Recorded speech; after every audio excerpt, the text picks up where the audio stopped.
네, 안녕하십니까. 조명현 마테오 신부입니다. 오늘도 많은 분들 오셨습니다. 너무나도 감사하고요. 여러분들 오늘 강의는 성경에 대한 거예요. 제5가 성경이란 무엇인가. 먼저 성경 말씀 하나 읽을게요. 디모데후 후서 3장 15절에서 17절의 말씀입니다. 성경은 그리스도 예수님에 대한 믿음을 통하여 구원을 얻는 지혜를 그대에게 줄 수 있습니다. 성경은 전부 하느님의 영감으로 쓰인 것으로 가르치고 꾸짖고 바로잡고 의롭게 살도록 교육하는 데 유익합니다. 그리하여 하느님의 사람이 온갖 선행을 할 능력을 갖춘 유능한 사람이 되게 해줍니다. 네, 이 말씀 들으면서요, 제가 생각나는 이야기가 하나 있었습니다. 여러분들 아이 때 어느 정도 나이까지 할까요? 17세 이하. 네, 그러면 어떻게 돼요? 고등학생 이야기죠. 네, 고등학생 대학교 들어가기 전까지 가장 많이 듣는 말은 무슨 말일까요? 17세 때까지 보통 몇 번 정도 듣냐면 이 말을 15만 번 정도 듣는데요. 엄청나게 많이 하는 말이에요. 뭘까요? 공부해라 아니에요. 네? 밥 먹어라.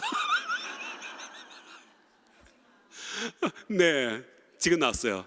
제일 많이 하는 말이 안 돼! 하지 마! 예, 제일 많이 하는 말이라고 합니다. 예, 그래서 어렸을 때부터 이 말을 많이 듣는 아이들, 예, 그런 아이들은요, 예, 부정적인 생각들을 더 많이 할 수밖에 없다는 거예요. 예, 여러분들 살면서 긍정적인 말을 듣는 것이 좋을까요? 부정적인 말을 듣는 게 좋을까요? 네, 긍정적인 말을 들어야지만 내가 긍정적인 생각을 하고요, 또 긍정적으로 앞으로 나아갈 수가 있게 됩니다. 예, 그렇기 때문에 긍정적인 말을 많이 들어야 되는데, 사실 어렸을 때 아기들한테, 예, 여러분 자녀들한테 어떤 말 많이 했는지 한번 떠올려 보세요. 하지마, 찢지, 그런 얘기 하지 않습니까? 네, 아무튼 이런 말도 많이 하잖아요. 예, 바로 그런 부정적인 말들이 아이들한테 영향을 미칠 수밖에 없다는 것입니다. 그렇다면 오늘 우리가 성경에 대해서 이야기할 건데요. 예, 성경에는요, 긍정적인 말이 많을까요? 부정적인 말이 많을까요? 긍정적인 말이 많아요? 부정적인 말이요? 모르겠죠. 놀라운 것은 긍정적인 말과 부정적인 말이 반반이래요. 예, 반반인데 이 부정적인 말이 바로 그 사람을 부정적인 생각으로 이끌어주는 그런 말은 아니라는 거예요. 그게 뭐냐면은 죄로부터 빠지지 않게 하기 위한 말이에요. 결국은 희망을 주는 말로서 부정적인 말을 사용하고 있다는 것을 알 수가 있어요. 그래서 성경은 전체적으로 보면은 긍정적인 말이다라고 우리가 정의할 수 있는 것 같습니다.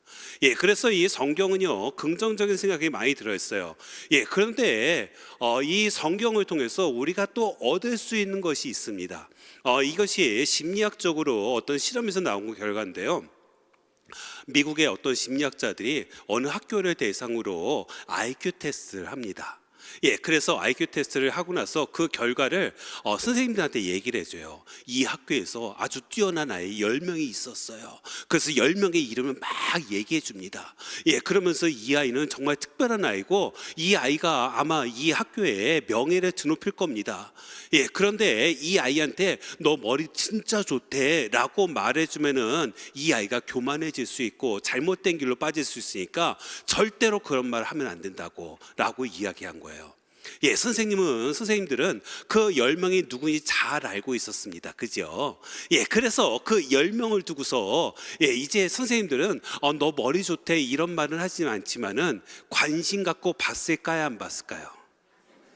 예, 관심이 더 가시지 않겠습니까? 왠지 특별한 아이 같고, 예, 그러면서 그 아이들이 정말로 잘 성장하는 것처럼 보이더라는 거예요. 예, 그리고 1년 뒤에, 예, 이제 학생들을 다시 IQ 테스트를 검사를 하는데, 특별히 그 10명의 학생이 IQ가 어떻게 됐는지 본 거예요. 그런데 놀라운 것은 조금 오른 애가 10 오르고요. 많이 오른 애는 36까지 올라갔다고 합니다. 그런데 더 중요한 것은 그 10명은 특별한 아이들이 아니었어요. 그 심리학자들이 무작위로 10명을 뽑은 것이었고, 그 무작위로 뽑은 10명을 선생님들한테 얘기해 준 거예요. 하지만 선생님들은 그 아이들한테 너 머리 진짜 좋대, 넌 뛰어난 사람이 될 거야, 이런 말은 하지 않았지만은 특별히 더 관심을 갖고 바라보다 보니까 아이들이 머리가 더욱더 좋아지더라는 것이죠. 놀랍지 않습니까? 그래서 우리가 관심을 갖는 거, 이것이 굉장히 중요하다고 말을 합니다. 그래서 관심을 갖고 또 긍정적인 생각을 갖고 그리고 지지를 했을 때 그 사람은 발전할 수밖에 없더라는 거예요. 바로 이 점을 떠올리면은 우리 성경도 그런 것이 아닌가 싶어요. 우리가 좋은 길로 나아가기 위해서 우리를 이끌어줘요? 나쁜 길로 나아가라고 이끌어줘요? 좋은 길로. 그렇기 때문에 항상 긍정적인 말로, 그리고 우리가 어떤 행동을 하더라도 그 행동에 대해서 지지해주고 인정해주더라는 거예요. 그런 측면에서 이 성경 말씀은 어떤 것이다? 우리를 천재로 만들어주는 책이 아닐까. 그래요. 우리를 천재로 만들어주는 책이라고도 말할 수 있겠다는 거예요. 사실 문득 생각나는 이야기가 있는데요. 일본에 있었던 일, 실제로 일본은 어떤 제조회사인데요, 비누 만드는 회사였습니다. 비누 만드는 회사였는데 비누를 이제 포장을 하잖아요. 그런데 이게 잘못됐나 봐요. 잘못됐는지 비누가 딱 나갔는데 그 안에 비누가 안 들어가고 그냥 빈 깡만, 빈 상자만 이렇게 납품이 되는 거예요. 그래서 이제 컴플레인이 많이 들어오게 되겠죠. 그래가지고 그 회사에서는요, 아니 이게 어떻게 하다가 이렇게 빈 상자만 가지 했는데 오류가 생겨가지고서 그 안에 비누가 안 들어가고 빈 상자만 빠지는 거예요. 그래서 이제 고민이 생겼습니다. 이것을 일일이 확인을 해봐야지만 비누 없이 그냥 상자로만 나가면 안 되잖아요. 그래가지고서 엑스레이, 그런 것들을 찾아봐야 되겠다. 뭐 스캐닝할 수 있는 기계를 찾아야 되겠다. 해가지고서 그것을 이제 개발을 시작을 합니다. 근데 스캐닝하는 기계가 굉장히 비싼 거예요. 비싸다 보니까 이것을 가지고서 이렇게 투자할 필요가 있을까라는 생각이 들었습니다. 그런데 그 중에 직원 한 명이 자기에게 5만 원만 주면은 이 문제를 해결하겠습니다, 그런 거예요. 어떻게 해결했을까요? 맨 마지막에 출품하기 직전에 이렇게 한 줄로 쭉 나가게 될 거 아니에요. 근데 거기다가 선풍기를 틀었대요. 종이 상자니까 어떻게 되겠어요? 날아가죠. 비누가 들은 것은 안 날아가고요. 이래서 아주 간단하게 해결됐다는 이야기가 있어요. 아주 적은 비용으로, 그리고 가장 확실하게. 저는요, 성경이 이렇지 않을까 싶어요. 성경은요, 우리에게 돈 내놔라 라고 얘기하지 않아요. 그리고 우리들 주머니를 털지도 않아요. 하지만은 이 성경을 통해서 우리는 머리도 좋아질 수 있고, 하느님과 관계를 통해서 우리는 희망을 가질 수가 있고, 그래서 이 세상을 기쁘고 또 행복하게 살 수 있도록 해줍니다. 바로 그것이 우리가 보는 성경이라는 것이죠. 그래서 이 성경에 대해서 한번 생각을 해보자고요. 먼저 세계에 많은 종교들이 있습니다. 근데 그 종교들의 공통점이 하나 있는데, 자기들이 가지고 있는 경전이 있더라는 거예요. 그래서 예를 들면 불교는 뭐가 있어요? 불경이 있어요, 그죠? 이슬람교는 코란이 있어요. 힌두교는 베다 있어요, 베다. 가톨릭은 맞아요, 성경이 있어요. 바로 이렇게 세 개의 종교에는 이렇게 경전을 가지고 있다. 우리 역시도 성경이라는 경전을 가지고 있었습니다. 그렇다면 이 성경을 많은 사람들이 신부님 너무 두꺼워요. 성경 총 권수가 몇 권이죠? 73권. 어떤 분들은 거짓말하지 말라고 한 권 아니냐고. 또 이제 구약과 신약으로 나눠져 있어서 2권일 수도 있겠다라고 또 말씀을 하십니다. 하지만은 성경은 총 73권이죠. 그래서 이런 말이 있어요. 하늘나라로 가는 직통 전화번호가 있다고 하잖아요. 73국에 4627. 네, 그래요. 성경은 이렇게 여러 권으로 되어 있습니다. 예, 그런데 이 성경에 다가서려면 어떻게 되는가? 공부를 하려면 어떻게 되는가? 예, 제가 학창 시절에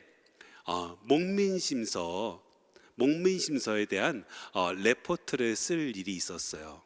예, 목민심서 처음에 무슨 언어로 적혀 있었을까요? 한글로? 한자였어요. 예, 한자로 적혀 있습니다. 예, 그렇다면은 저는요, 목민심서 원본을 봤을까요? 아니면 한글로 번역된 것을 봤을까요? 제 수준은 높지 않아요. 그래서 번역본을 찾을 수밖에 없었어요. 예, 번역본을 찾고 레포트를 쓰려면은 이 목민심서 누가 줬어요? 정약용 선생님께서. 그래서 정약용 선생님에 대해서 막 살펴보게 되었습니다. 예, 살펴보다 보니까 그 당시의 시대 상황도 알아야 되겠더라고요. 그리고 그 당시의 시대 상황이라든가 문화라든가 역사라든가 그런 거 전부 다 봐야지만 이 목민심서가 쓰여진 그 이유를 알 수가 있을 것 같았어요. 예, 그러면서 이렇게 하나씩 찾아보게 되었습니다. 여러분들 성경 볼 때 그냥 막 읽으시는 분들 계세요. 예, 그런데 읽다 보면은 도대체 이해 안 되는 부분이 왜 이렇게 많은지 모르겠습니다. 예, 그때마다 신부님이나 수녀님한테 찾아가서 신부님, 수녀님, 이거 도대체 무슨 말이에요? 라고 물어보시겠습니까? 솔직히 없어요. 왜 없을까요? 다 알아서? 네? 잘 안 읽어서. 네, 그래요. 그래서 우선은 목민신서를 보려면은 우선은 번역본을 봐야 되고 저자 봐야 되고 그다음에 그 당시의 상황을 시대적인 상황을 본다고 했잖아요. 성경도 마찬가지라는 거예요. 그래서 성경은요 어떤 언어로 적혀 있을까요? 히브리어. 네, 그다음에 히라보. 예, 그다음에 아람어로도 적혀 있어요. 예, 그렇기 때문에 히브리어, 아람어, 히라보 다 아세요? 저는 알까요? 저도 몰라요. 저 신학생 때 배우는데 신학생 때 배우는 거는 그냥 읽기 위해서 배웁니다. 그래서 신학교에서 다 1년 동안에 그걸 다 배울 수가 없잖아요. 어떤 언어를 그냥 수업 시간에 1년 했다고 해서 알 수 있는 게 아니잖아요. 그래서 그때 교수 신부님께서 이런 말씀하셨어요. 너희가 히라보 읽고 사전만 찾아볼 수 있을 정도면 된다. 예, 그러면서 1년 동안 히라보 배우고 히브리어 배웠던 기억이 납니다. 예, 아무튼 이렇게 히브리어, 아람어, 그리스어도 있습니다. 그렇기 때문에 이것을 통째로 우리가 알면 더 좋겠지만은 알기가 힘드니까 어떤 걸 봐요? 한글판을 보는 거예요. 예, 그래서 지금 보고 있는 성경을 보고 있죠. 그다음 권수는 아까 말씀드렸듯이 73권이고요. 예, 그다음에 성경의 장르는 무엇이냐면은 우선 목민심서는 계몽서예요. 그렇다면 성경은 어떤 장르일까요? 다 있어요. 예, 시 있어요, 없어요? 있어요. 역사 있어요, 없어요? 있어요. 예, 에세이 있어요, 없어요? 있어요. 아가서 같은 경우는 사랑의 글이라고 말하잖아요. 예, 그리고요, 뭐 예언서도 담겨 있고요. 예, 각종 다양한 글 자체가 다 있는 것이 바로 성경입니다. 그래서 이 성경만 봐도요, 사실 똑똑해질 수 있다고 합니다.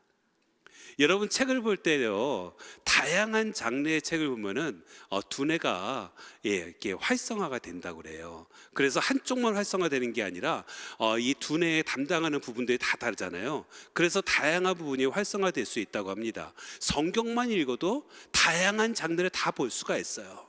여러분 천재로 만들어 주는 길이에요. 네, 그리고요, 이 성경이 쓰여진 시기는요, 기원전 1700년부터 기원 후 150년까지, 예, 굉장히 오랜 시간에 걸쳐서 적혀졌다는 것을 알 수가 있습니다. 그리고 그 안에 핵심 내용은 하느님께서 역사하고 계신다는 그러한 내용이 담겨 있다는 거죠. 바로 이런 것을 보면서 우리가 성경을 어떻게 접근해야 되는가, 가장 기초적으로 많은 사람들이 이야기하는 것이 우선 하느님의 말씀으로 받아들여라. 첫 번째가 하느님께서 나에게 말씀하시는 것이다. 왜냐하면 하느님의 영광을 받아서 기록된 책이기 때문에 그래요. 그리고 두 번째는요, 성경의 의도를 찾는 거예요. 하느님께서 과연 우리에게 어떤 말씀을 하고 있는가? 그것을 찾으면서 성경책을 보면 굉장히 재미있습니다. 그리고 성경을 읽고 기도해야 돼요. 이를 위해서 필요한 것은 많이 읽어야 되겠죠. 많은 분들이 요즘에 성물도 이렇게 기도하시는 걸로 알고 있어요. 성물도서 보면은 대부분이 시편으로 되어 있습니다. 그 시편 처음에 보면은 여러분들 성경책에서 시편 볼 때 어떠세요? 좀 지루하고 재미없잖아요.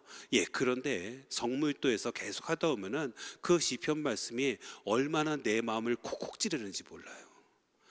단어 하나에 참 많은 기도를 할 수 있게 되는 됩니다. 바로 이 점을 보면서 우리들의 성경의 그 한 단어 하나가 그리고 그 문장 하나하나가 나에게 얼마나 커다란 의미로 다가오는지를 바로 우리가 성경을 읽으면서 알 수가 있어요. 그래서 성경을 읽고 기도하고요. 그 다음에 그냥 이렇게만 하는 것이 아니라 성경을 연구할 필요가 있다는 거예요. 성경을 연구해야지만 그 깊은 뜻을 우리는 분명히 알 수가 있습니다. 그래서 문화적이라든가 그 시대적 배경이라든가 역사적 배경들 그 모든 것들을 우리가 알아야 된다는 것이죠. 그리고는 이제 마지막으로 성경을 살아야 됩니다. 바로 하느님의 말씀에 따라서 현실을 살아라는 거죠. 바로 이런 것들을 우리가 생각하기 위해서 여러 가지 떠올리는 것들이 있어요. 이런 얘기가 생각납니다. 어떤 사람이요, 5월이 되면은 정말 우리가 쉽게 볼 수 있는 그리고 아름다운 꽃을 볼 수가 있습니다. 뭐죠? 장미, 그죠? 어떤 사람이요, 길을 가다가 장미꽃이 활짝 펴 있는 걸 보게 되었어요. 그래서 장미를 바라보면서 너무 아름답다 하면서 감탄을 합니다.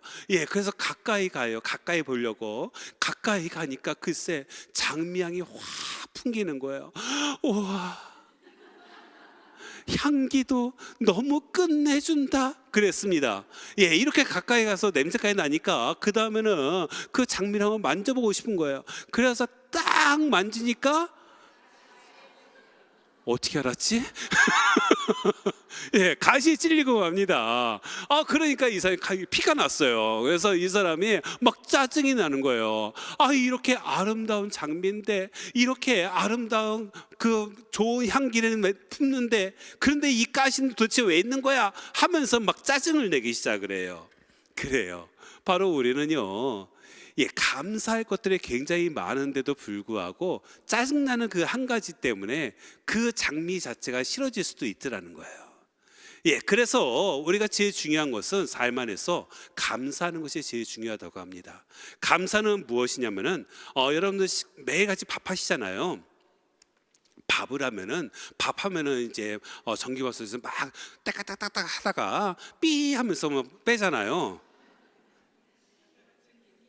김 빼잖아요. 근데 김 빼지 않고 그냥 열어가지고서 드시면 어떻게 돼요? 큰일 나요? 그거 터질 수 있겠다. 아니면 냄비밥을 할 때, 반드시 필요한 게 뭐예요? 뜸 들이는 시간 있어야 돼요. 뜸을 들여야지만이 그 밥을 맛있게 먹을 수가 있습니다. 그래서 우리가 감사하는 것이 무엇이냐면 뜸 들이는 시간이라고 그래요. 그리고 이것이 하느님의 영광을 드리는 시간이라고 합니다. 그래서 우리가 성경을 읽을 때 바로 하느님의 영광을 어떻게 드릴 수 있는가? 이것은 사실 성경에 있는 그 모든 것은 내가 해야 되는 거예요. 누가 시켜주지 않습니다. 내 부모님이 열심히 성경을 읽으니까 나는 안 읽어도 돼. 그렇습니까?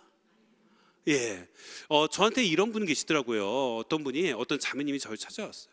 신부님, 제 아들이 요즘에 얼마나 힘든지 몰라요. 그러면서 면담 좀 해주세요. 딱 그러는 거예요. 그래가지고서 아들이 원하는 거예요. 그랬더니 아들은 제가 신부님 만나는 것도 몰라요. 그런데 신부님 말씀 들어보니까 아들 만나면은 아들의 문제가 해결될 수 있을 것 같아요 라고 말씀하시는 거예요. 그래가지고서 아들만 오라고 해요. 그럼 만나줄게요 그랬습니다. 어떻게 됐을까요? 못 만났어요. 왜냐하면은 아들이 안 오니까. 예, 아들이 만나야 뭐 얘기를 나누지 않겠어요? 예, 그 어머니가 간절히 원한다 하더라도 아들이 가기 싫다고 하면 끝인 거예요. 맞아요. 우리가 성경도 그렇습니다. 예, 성경도 읽는 사람한테 혜택이 주어지는 것이 읽지 않는 사람, 내 가족한테 주어지는 것이 아니라는 거예요. 성경은 내가 읽어야 되는 거예요. 예, 남들한테 너 읽었으면 좋겠다라는 권하는 거, 나 대신 좀 읽었으면 좋겠다, 이건 안 된다는 거예요. 그래서 여기서 중요한 거, 우리가 성경을 못 읽는 이유에 대해서 이렇게 말하죠. 너무 바빠서요. 그렇죠? 예, 그런데 이 바쁘다는 말을 여러분들 친한 친구가 이런 말을 합니다. 나 요즘 너무 바빠라고 말하면 서운해요, 서운하지 않아요? 예, 만나고 싶은데 우리 한번 보자, 언제 어때 했더니만 나 너무 바빠서 하면서 예, 얘기하면 굉장히 서운합니다. 예, 이게 바쁘다는 말이 뭐냐면은 상대를 거절하겠다는 의미가 있거든요. 예, 제일 만만한 게 바쁜 거거든요. 여러분도 거절하고 싶을 때 그러지 않습니까? 내가 너무 바빠서. 예, 그런 말 하지 않습니까? 예, 그래요. 그런데 이 사실 바쁘다는 말은요, 잘 생각하면은 자기 생활에 어떤 규칙성이 없다는 것도 의미합니다. 자기를 스스로 낮추는 것이기도 해요. 그래서 나이 그 못난 놈이야 라고 말하는 것과 똑같아요. 예, 여러분들 생각해 보세요. 우리가 보면은 진짜 바쁘신 분들이 계십니다. 진짜 바쁜데도 불구하고 여러 가지를 다 하시는 분이 계세요. 그죠? 예, 그런데 그런 분들의 공통점이 있더라는 거예요. 이런 분들은 바쁘다는 말보다는 뭐냐면은 좀 여유가 없어 라는 말을 많이 해요. 예, 그리고 사람들과의 만남을 굉장히 소중하게 여깁니다. 그래서 바쁘다라는 거, 여기서 우리가 떠올릴 수 있는 것은 무엇이냐면은, 현명한 사람은 바쁜 가운데서 시간 조절을 하고 여유를 갖고 있다는 거예요. 하지만은 무능한 사람은 바쁘기만 하대요. 항상 바쁘다고 해요. 그래서 왜? 그러면은 한참 생각하다가 다 바빠 라고 말을 하죠. 솔직히 저도 좀 찔립니다. 네, 그래요. 그래서 우리가 바쁘다라는 것은 무엇이냐면 진심으로 대하고 있지 않다는 뜻이래요. 그래서 여러분들 성경을 읽는데 너무 바빠서 라고 말하는 건 뭐겠어요? 내가 성경을 아직 진심으로 대하고 있지 않다라고 생각하시면 돼요. 그래서 여러분들의 현명한 사람이 되기 위해서 어떻게 될 것인가? 바로 우리가 성경을 어떻게 받아들일 것인가 한번 떠올렸으면 좋겠어요. 이 성경을 통해서 우리는 하나님이 어떤 분인지 알 수 있습니다. 그리고 하나님과 나의 관계를 알 수가 있어요. 예, 굉장히 중요한 거죠. 그리고 하나님이 어디에서 참된 행복을 찾을 수 있는지를 성경을 통해서 우리에게 이야기해 주고 계십니다. 예, 그것이 확 눈에 띄진 않아요. 예, 생각을 해보세요. 여러분 주전자 있잖아요. 주전자. 예, 주전자에서 제일 중요한 부분이 어디 같아요? 손잡이가 제일 중요해요? 예, 아니면 물 나오는데? 네, 어디가 제일 중요할까요? 주전자에서 제일 중요한 부분은 물 담는 비어있는 부분이래요. 그 부분이 없으면 주전자라고 말할 수 없는 거예요. 그래서 바로 주전자에서 제일 중요한 부분은 물을 담을 수 있는 빈 공간이라는 거. 그래서 성경도 내 눈에 직접 보이지 않아요. 그 말씀, 그 진리가, 그 핵심의 말씀이 나에게 직접 보이진 않지만은 바로 가장 중요한 것을 담고 있다는 것을 우리 모두 기억했으면 좋겠어요.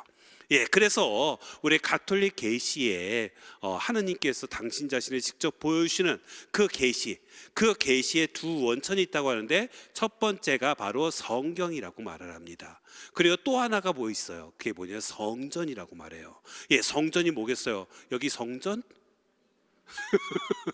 네, 이런 성전이 아니에요. 우선 성경은요, 하느님의 영감을 받아서 문자로 기록된 하느님 말씀이라고 할 수 있습니다. 예, 그리고 성전은요, 성경에 기록되지 않았지만 예수님과 성령께서 사도들에게 맡기신 하느님의 말씀이라고 말합니다. 그래서 교회의 전승 안에서 계속해서 우리에게 전해져 내려오고 있어요. 이건 역시도 성경처럼 중요하다라고 말을 합니다. 그래서 이건 모두가 계시의 원천이라고 말해요. 그래서 하느님에게서 흘러나오는 거예요. 하느님에게서 흘러나와서 하나를 이루고 같은 목적을 지향합니다. 그래서 성경만으로 교회가 모든 하느님의 계시 진리에 대한 확실성을 이룰 수가 없다는 거예요. 그래서 똑같은 열정과 경외심으로 받아들이고 존중해야 된다라고 말을 합니다. 그래서 성전도 매우 중요하다는 거, 그리고 성경도 중요하다는 거, 그래서 이 두 가지가 다 중요한데, 우리들은요, 요 말씀들을 잘 들으려고 하지 않는다는 거예요. 어떤 그 부부가 있었습니다. 어떤 부부가 있었는데 남편과 아내가 굉장히 사이좋고 화목하게 잘 지내는 줄 알았어요. 그런데 어느 날이었어요. 이 남편이 신부님을 찾아와요.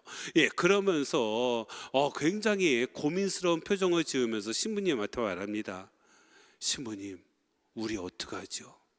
아내가 이혼하재요 라고 말하는 거예요. 그래서 신부님도 너무나도 이렇게 부부관계가 좋았던 그런 부부였는데 이런 말하니까 깜짝 놀랐죠. 그래가지고 곧바로 신부님께서 말씀하십니다. 혹시 집에 어떤 문제 있으세요? 혹시 돈 문제 생긴 거 아니에요? 집안일에 어떤 문제가 있는 거 아니에요? 라고 물어봤습니다. 그래가지고 그렇게 딱 물어봤더니만 이 형제님께서 이렇게 말씀하시는 거예요. 내가 아내를 얼마나 사랑하는데요 라고 말합니다. 그래서 다시 한번 물어보죠. 그러면 혹시 자매님께서 어디 편찮으신 거 아니에요? 라고 물었습니다. 그랬더니만 형제님께서 이렇게 말해요. 내가 외박도 안 하고 그 다음에 내 가정에만 얼마나 충실했는데요 라고 말을 하는 겁니다. 그리고 그러자 신부님께서 다시 묻죠. 그러면은 친정에 혹시 문제 있는 거 아니에요? 라고 묻자 남편이 말합니다. 남자가 생겼나 봐요. 분명해요 라고 말하는 거예요. 이 남자의 문제점이 어디에 있는지 알겠죠? 뭐예요? 지 말만 해. 신부님께서 곧바로 이렇게 말했대요. 집에 가셔서 형제님 말하지 말고 듣기만 하세요 라고 말했다고 합니다. 사실 많은 부분에 있어서 부부관계에 있어서 가장 싸움이 많이 일어난 이유가 내가 말하려고만 해서 여기에 있다고 하죠. 내 말만 들어봐 라고 생각을 하죠.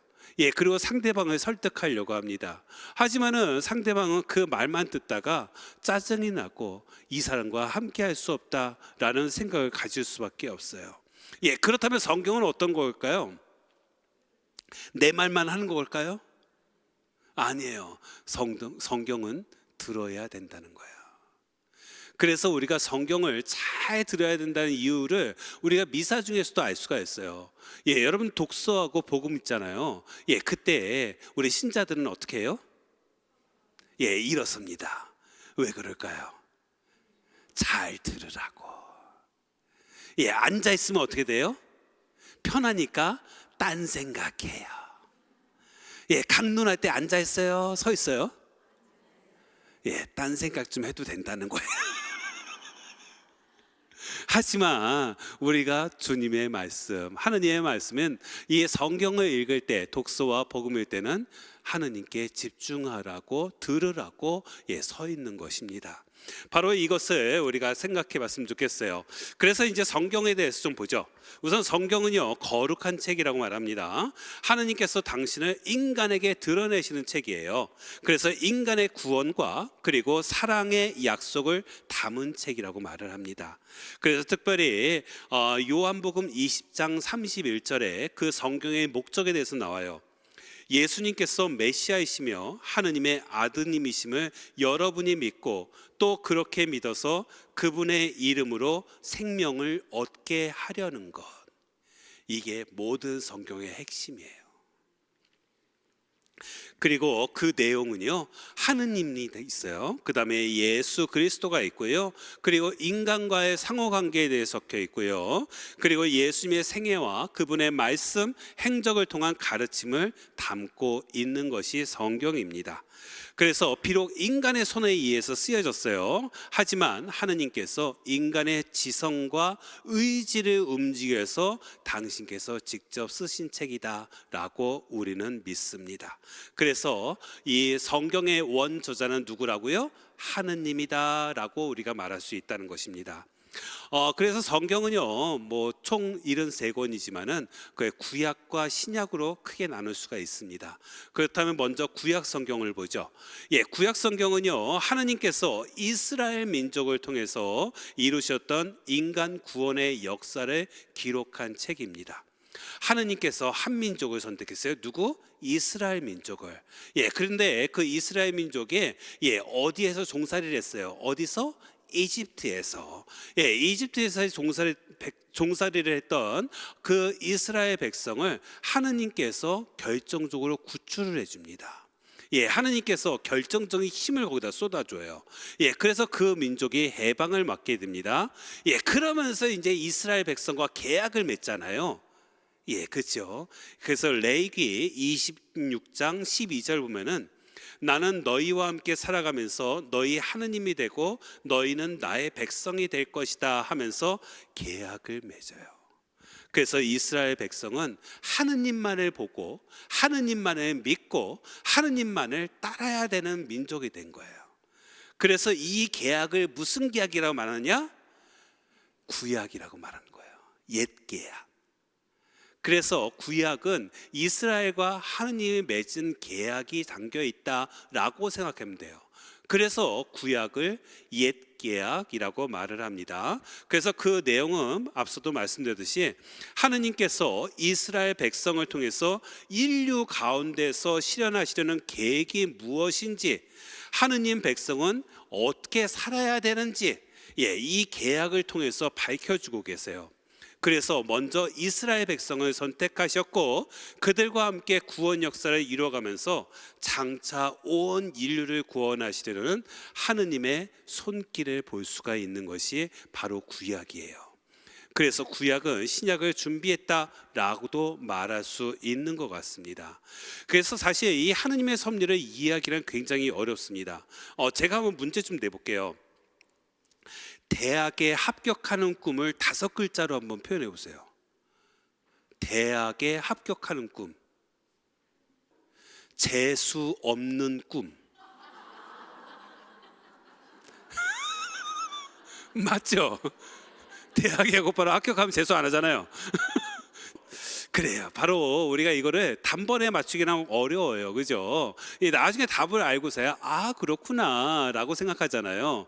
하나님의 섭리도 그런 거예요. 하나님의 섭리도 지금 당장은 우리가 알 수가 없는 거예요.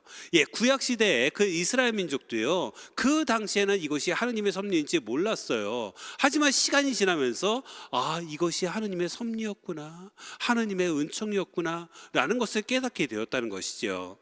그래서 하느님의 섭리는 곧바로 이해하기 힘듭니다. 그리고 하느님의 측면에서는 그럴 수 있는 것인데도 불구하고 우리는 항상 인간적인 측면만 바라본다는 거예요. 그래서 틀렸다라고도 이야기할 때가 굉장히 많습니다. 바로 이런 것이 아니라 항상 하느님의 측면에서 바라볼 수 있는 거, 바로 그런 노력들을 해야 돼요. 그래서 구약에 보면은 특히 우리가 이해하기 힘든 것들이 굉장히 많습니다. 창세기 이해가 됩니까? 요즘에 과학적인 측면에서 이해가 됩니까? 이해가 되지 않아요. 가장 이해가 안 되는 거, 아담과 하와밖에 없었는데 나중에 어떻게 이렇게 온 인류를 펼칠 수가 있지? 이것도 이해되지 않잖아요. 그죠? 그리고 이렇게 다양한 민족이 있다는 것도 좀 이해하기 힘들고요. 우리가 구약을 보면서 예비자분들이 구약을 좀 읽으면서 구약 성경은 읽기 싫어요 라고 이야기하세요. 왜 그럴까요? 너무 길어서 너무 긴 것도 있지만 그 두께 끔찍해 라고 말할 수도 있지만은 가장 중요한 것은 너무 무섭대요. 하느님이 사랑의 하느님이 아닌 것 같다. 왜 이렇게 잘 죽여? 네, 그래서 잔인하고 무서운 하느님, 질투하시는 하느님, 바로 이러한 모습 때문에 구약을 이해하기 힘들다라고 이야기합니다. 하지만 이것도 모두가 인간적인 측면에서 이해하려는 거예요.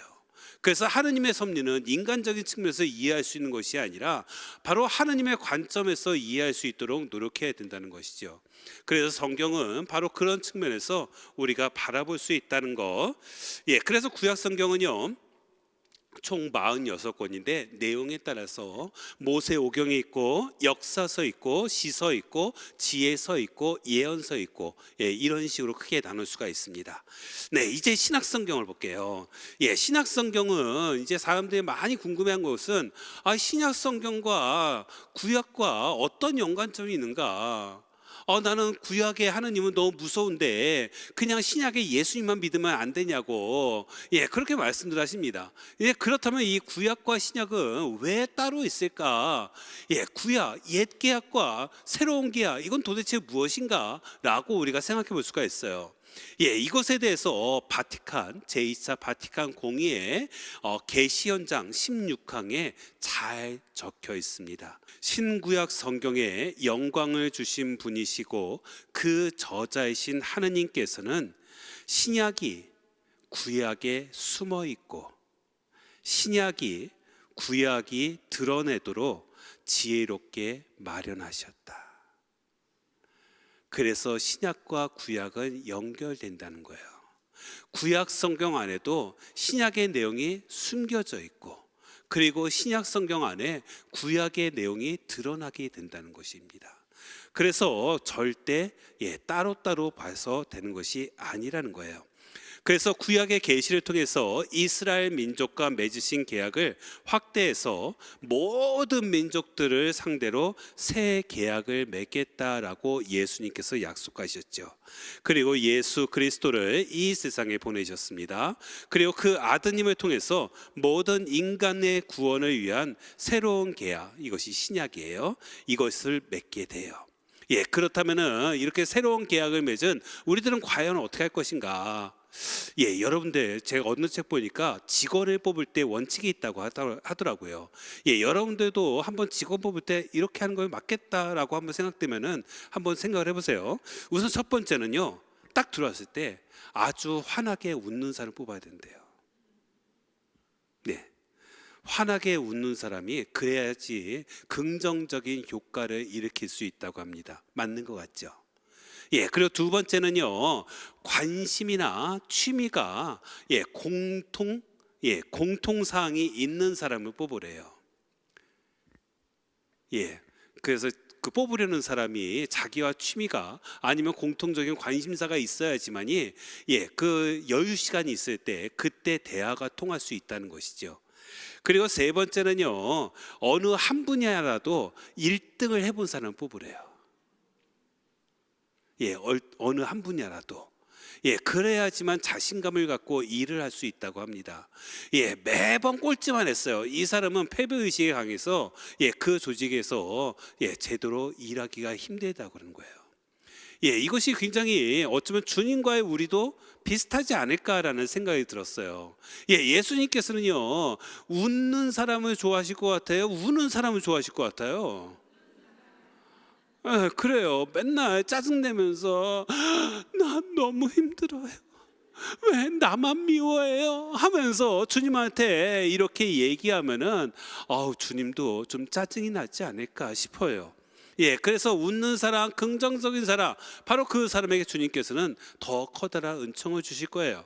그리고 주님과도 관심과 그 다음에 취미가 같아야지만 주님과 함께 할 수 있는 시간을 더 많이 보낼 수가 있습니다. 주님의 관심사, 그래 주님의 취미는 뭐예요? 영화 감상이에요? 뭐냐면은 사랑이거든요. 그래서 바로 우리 역시도 이 사랑에 관심을 갖고 사랑의 취미를 가질 수 있다면은 우리는 주님과 많은 시간을 보낼 수가 있어요. 그리고 세 번째는요, 실패에 연연하는 것이 아니라 바로 나의 자그마한 성공들을 끊임없이 만들어가는 거예요. 그러면 우리는 자신감을 가지고 살 수가 있습니다. 여러분들 하나님과의 관계도 그렇습니다. 하나님과의 관계에서도 한 번 성공하신 분들, 그 사랑, 그 하나님의 사랑을 깊이 느끼고 그 안에서 뜨거운 기쁨을 얻는 분들은 그 관계를 잊을 수가 없어요. 그리고 그 힘으로 우리가 계속해서 살아갈 수가 있습니다. 그래서 단 한 번의 기회가 너무나도 중요하다는 것을 말씀을 드리고 싶습니다. 그래서 신약 성경에는요, 우선 예수님의 생애와 가르침이 있어요. 그리고 예수님의 죽음과 부활로 그분께서 참으로 하나님의 아드님이시다라는 것이, 그리고 우리의 구세주시라는 사실을 굳게 믿은 제자들이 자기들이 보고 들은 예수님의 행적들 그리고 가르침을 생생하게 전달하기 시작을 했어요. 그래서 예수님께서 부활하시고 예수님께서 승천하시고 그 다음에 제자들이 이제 선교하기 시작을 했잖아요. 기쁜 소식을 막 전했을 때 제자들은 자기들이 기억하고 있는 거, 이것을 기본적으로 사람들한테 이야기했단 말이에요. 그런데 이제 문제는요, 제자들이 하나둘 사라지기 시작을 해. 왜 사라졌을까요? 배교에서? 아니죠. 순교하면서. 그래서 예수님을 직접 봤던 목격자들이 하나둘씩 사라지기 시작하는 거예요. 걱정이 될까요, 안 될까요? 걱정이 되죠. 그래서 예수님에 대한 증언들이 확실할 때, 생생할 때 이것들을 적어놔야 되겠다. 그래서 이제 그때부터 기록하기 시작합니다. 그래서 그 내용이 바로 사복음서예요. 그래서 예수님의 생애, 죽음, 말씀, 행적들이 기록되어 있습니다. 그래서 사복음서의 모든 내용들은 신앙 고백이 꼭 있어요. 그 신앙 고백은 바로 이겁니다. 예수님께서는 그리스도, 곧 구세주로서 우리를 구원하신 하느님의 아드님이시며 그분께서 곧 하느님이시다. 바로 이러한 신앙 고백이 모든 복음서에는 다 담겨져 있습니다. 그래서 신약성경은 총 27권이에요. 그래서 사복음서가 있고요, 그 다음에 초대교회의 삶과 사도들의 행적이 담겨져 있는 사도행전이 있고요, 그리고 사도들의 공동체에 보내는 서간들이 있고, 그리고 요한묵시록 해서 총 27권입니다. 그리고 이제 전승에 대해서 이야기해 볼게요. 거룩한 전승이라고 말합니다. 이것을 성전이라고 얘기해요. 이 거룩한 전승, 전해져 내려오는 거룩한 말씀이에요. 바로 이 말씀에 대해서 우리가 하기에 앞서서 우리가 생각해 볼 것이 있어요. 뭐냐면 사이비나 이단. 이단과 사이비의 차이점 뭔지 아세요? 똑같은 것 같죠? 달라요. 아주 크게 달라요. 우선 사입이나 이단의 공통점이 뭐냐면은 사람들의 마음의 틈을 비집고 들어옵니다. 그래서 누구를 못 만나게 합니다. 진짜 하느님을 못 만나게 해요. 이런 공통점을 가지고 있습니다. 그런데 이단은요, 이단의 가장 기본적인 뭐냐면은 그리스도교예요. 그리스도를 믿는 교입니다.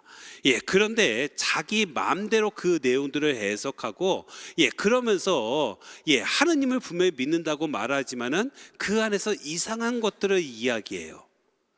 자의적인 해석이 들어가서요, 마치 자기를 재림 예수다라고 말하고, 그리고 자기가 성모님과 대화를 나눈다 라고 말을 하고요, 그리고 하느님은 이러한 분이다 라고 자의적으로 해석을 합니다. 이런 것들을 다 이단이라고 말해요. 그런데 사이비는요, 뭐냐면은 거의 모든 종파가 다 들어있다 생각하면 돼요. 그래서 모든 종파에 좋은 것만 다 골라냈어요. 그래서 그 내용들을 보면은 너무나도 좋은 것 같아.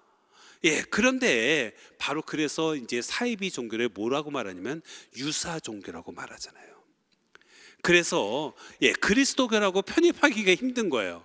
그래서 그리스도교에서 이단이라고 말하기 뭐한 거예요. 그런데 바로 이렇게 좋은 것만 포장을 하면서 반사회적인 모습을 보이고 반윤리적인 모습을 보이는 것을 우리는 사입이다라고 말을 합니다. 네, 바로 이런 것들 우리가 좀 구분할 수 있어야 돼요. 네, 그래서 거룩한 전승에 대해서는요, 복음에 나와 있어요. 이 거룩한 전승, 성전이 중요하다는 말이 요한복음 21장 25절에 나옵니다. 예수님께서 하신 일은 이 밖에도 많이 있다. 그래서 그것들을 낱낱이 기록하면 온 세상이라도 그렇게 기록된 책들을 다 담아내지 못하리라 라고 되어 있어요. 그래서 성경의 기록 내용 외에도 예수 그리스도와 성령께서 사도들에게 맡기신 하느님의 말씀이 구전으로 내려오다가 후대에 전례나 교회의 문헌 등의 형태로 기록되어 내려오는 것, 이것을 성전, 거룩한 전승이라고 말합니다. 그렇다면 이제 여기서 중요한 것이 있어요. 아까 이단 얘기를 했잖아요. 이 이단을 구분하는 것이 무엇이 어떤 힘이냐면 교도권에 의해서 구분이 돼요. 그래서 전승도요, 이 교도권에 의해서 이 전승이 내려올 수밖에 없어요. 왜냐하면 성경이나 성전의 유권 해석은 교회의 공식적인 권위인 교도권에 달려있기 때문에 그렇습니다. 그래서 성경과 성전을 하느님의 단일한 유산으로 모두 똑같이 소중하게 여기지만은 바로 이 안에는 교도권의 판단이 있어야 된다는 거예요. 바로 교회의 판단이에요. 그래서 교도권은 하느님 말씀보다 위에 있지 않습니다. 물론 하느님의 말씀에 봉사할 뿐이에요. 하지만은 고유한 영역이 있다는 거예요. 그래서 고유한 방법으로 성령의 작용 아래 영혼들의 구원을 위해서 밀접하게 연결되어 있는 것이 바로 교도권, 그 다음에 성경과 성전의 관계라고 말할 수가 있을 것 같아요. 그래서 이제 하느님과 우리의 관계를 항상 우리는 잊지 말아야 됩니다. 제가 언젠가 뉴스 보다가 이런 슬픈 뉴스를 하나 보게 되었어요. 뭐냐면은 의처증이 아주 심한 남편이 있었대요. 아내에 대해서 사사건건 다 의심이 가는 거예요. 그런데 아내에 대한 의심 중에 가장 큰 거는 아내가 바람 핀다는 겁니다. 그래서 자기가 출근할 때 아내를 집에 가둬둬요. 애가 하나 있었거든요. 그래서 여기 안에서 너무 밖에 나오지 말고 이 안에서 키우기만 해 하면서 가둔 거예요.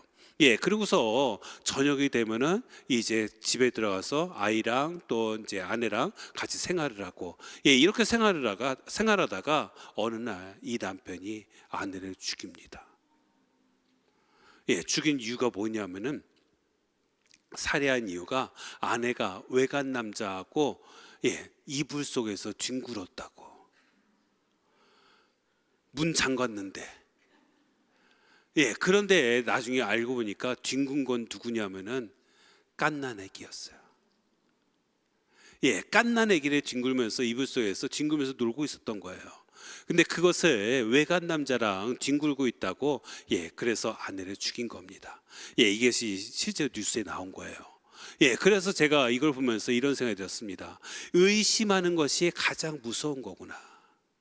그래서 정신병 치료하시는 그 정신과 의사 선생님들이 가장 힘들어하는 환자가 어떤 환자냐면 의심이 많은 환자래요. 의심이 많은 환자는 치료하기가 제일 힘들대요. 왜 그러겠어요? 치료하려고 하면은 의심하는 거예요. 그래서 의심하다 보면은 절대로 치료가 되지 않는다는 겁니다. 그래서 치료 자체를 의심하기 때문에 바로 의심 가득한 사람이 가장 힘들다라고 말을 해요. 그래서 의심이라는 것은 꼬리에 꼬리를 묻니다.